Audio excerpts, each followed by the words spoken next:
രണ്ട് കുട്ടികൾ വീട്ടിലിരുന്നു കൊണ്ട് പള്ളിയിലച്ചൻ കളിക്കുകയാണ്. അതിലൊരുത്തൻ കുർബാന ചെല്ലുന്നു, വേറൊരുത്തൻ കുർബാനയ്ക്ക് കൂടുന്നു. അവർ പള്ളിയായി തിരഞ്ഞെടുത്തിരിക്കുന്നത് വീട്ടിലെ സ്റ്റെയർകേസാണ്. അതിലൊരു സ്റ്റെപ്പിൽ കയറിയാണ് അച്ഛൻ നിൽക്കുന്നത്. കുറച്ചു കഴിഞ്ഞപ്പോൾ കുർബാനയ്ക്ക് കൂടിക്കൊണ്ടിരിക്കുന്ന ഈ കുട്ടിക്ക് മടുത്തു, ബോറടിച്ചു.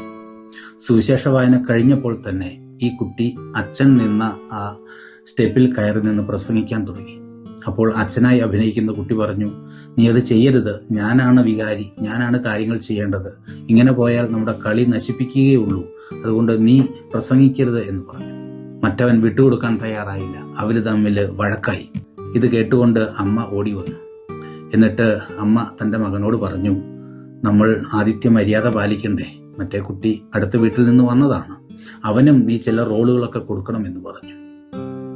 ഇത് കേട്ടപ്പോൾ അച്ഛനായി നിന്ന കുട്ടി പറഞ്ഞു, എന്നാൽ കുഴപ്പമില്ല, അവൻ പ്രസംഗിക്കട്ടെ, പക്ഷേ ഞാനായിരിക്കും കർത്താവ് എന്ന് പറഞ്ഞിട്ട് അവൻ ഒരു സ്റ്റെപ്പ് കൂടെ മുകളിലേക്ക് കയറി നിന്നു.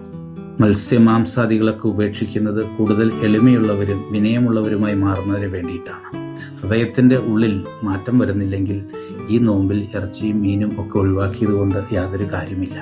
നമ്മുടെ ബന്ധങ്ങളിൽ, നമ്മുടെ സമൂഹങ്ങളിൽ, നാം ജോലി ചെയ്യുന്ന സ്ഥലങ്ങളിലൊക്കെ ഈഗോ തലയിൽ ചുമന്നുകൊണ്ട് നടക്കാതെ എളിമയുള്ളവരായി മാറാനായിട്ട് ഈ നോമ്പുകാലത്ത് നമുക്ക് പരിശ്രമിക്കാം.